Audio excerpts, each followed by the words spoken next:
फैसला होना है।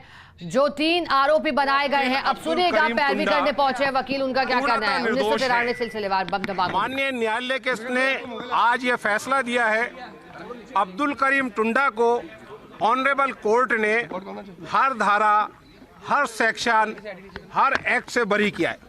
सीबीआई प्रोसिक्यूशन अदालत में अब्दुल करीम टुंडा के खिलाफ Tada act, IPC, railway act, arms act, विस्फोटक अधिनियम, किसी मामले में कोई ठोस सबूत पेश नहीं कर सकी।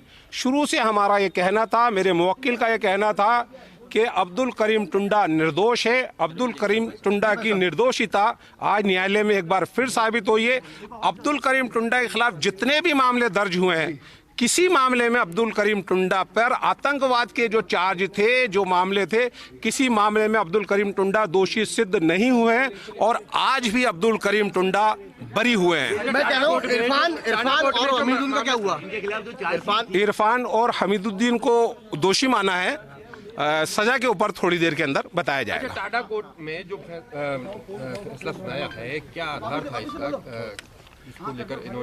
देखिए, संपूर्ण तो न्यायालय का निर्णय आने के बाद ही बताया जा पाएगा, लेकिन महत्वपूर्ण तथ्य यह है कि माननीय टाडा न्यायाधीश राजस्थान अजमेर ने अब्दुल करीम टुंडा को उसके ऊपर लगाए गए सारे आरोपों, अपराधों से दोषमुक्त कर दिया है, बरी कर दिया है, इक्विटल कर दिया है। अब्दुल करीम आईपीसी की धारा 302 थी, टाडा एक्ट की धाराएं थी, रेलवे एक्ट की धाराएं थी, पब्लिक प्रॉपर्टी डैमेज एक्ट की धाराएं थी, सार्वजनिक संपत्ति को नुकसान पहुंचाने का था, अवैध हथियारों का, विस्फोटों का और उनका सारा। और सबसे बड़ी बात ये कि सीबीआई ने इस टोटल मामले को लेकर के अब्दुल करीम टुंडा को बेस बनाया था। और बेस ये बनाया था कि साहब अब्दुल करीम टुंडा ने सभी मुल्जिमान को बम बनाना सिखाया और अब्दुल करीम टुंडा के से प्रेरित होकर के इन लोगों ने विभिन्न ट्रेनों में बम रखे। अब्दुल करीम टुंडा को ऑनरेबल कोर्ट ने बरी कर दिया है। दौरान आर्गुमेंट सीबीआई के वकील साहब कई बार ये कहते थे, इस पूरे मामले में अब्दुल करीम टुंडा मास्टरमाइंड और हीरो है। लेकिन मास्टरमाइंड और हीरो बताते थे। इंडियन फिल्मों में आपने देखा होगा कि हीरो स्टार्ट में स्ट्रगल करता है, वो सच्चा होता है और लास्ट में उसकी जीत होती है, और यहाँ भी यही हुआ। वो आईपीसी में है, आतंकवाद से संबंधित मामले में अब्दुल करीम टुंडा को आज तक कोई सजा नहीं हुई है।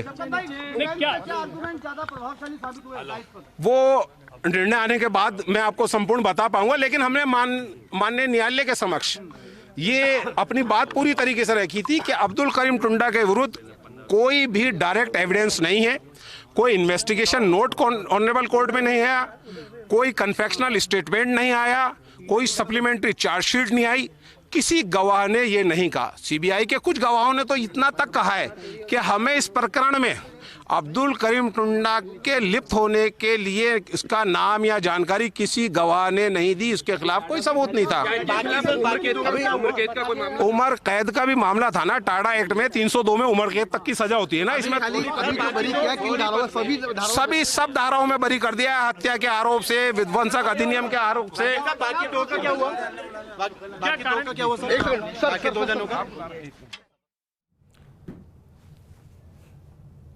और देखिए, बड़ी जानकारी दे रहे हैं, बड़ा फैसला हुआ है। आतंकी अब्दुल करीम टुंडा को सभी आरोपों से बरी किया गया है, किसी भी मामले में दोषी नहीं पाए हैं।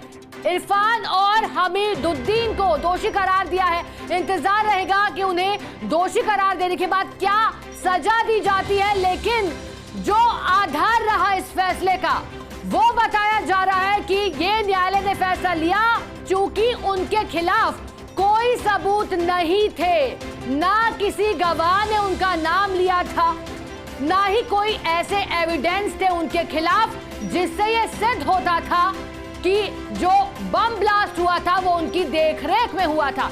ज्यादा जानकारी देने के लिए हमारे साथ सहयोगी शुभम जैन लाइव जुड़ गए। शुभम, बहुत बड़ी खबर, क्योंकि ये कुछ सालों का नहीं, 31 साल का इंतजार है। पहले नाम आता है और फिर बरी होते हैं। पूरा घटनाक्रम समझाइएगा, क्या आधार रहा फैसले का?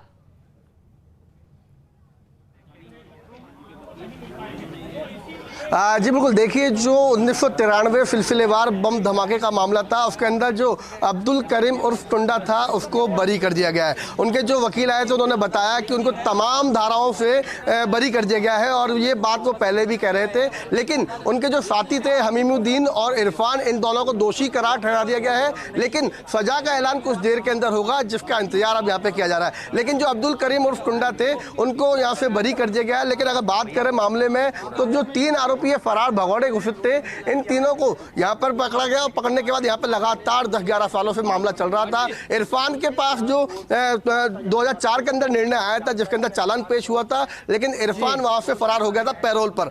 तब से वो फरार था। उसके बाद जब उसको पकड़ा गया तो उसके बाद मामले के अंदर उस पर जो दोष थे वो पहले ही हो रखे थे, लेकिन अब न्यायालय ने उसको दोषी करार ठहरा दिया है। लेकिन सजा जो है वो अब कुछ देर के अंदर से बाहर आएगी। लेकिन जो वकीलों का पहले ही कहना था अब्दुल करीम टुंडा को लेकर के, और वही होता नजर आया कि कोर्ट ने उनको बरी कर दिया है, चाहे वो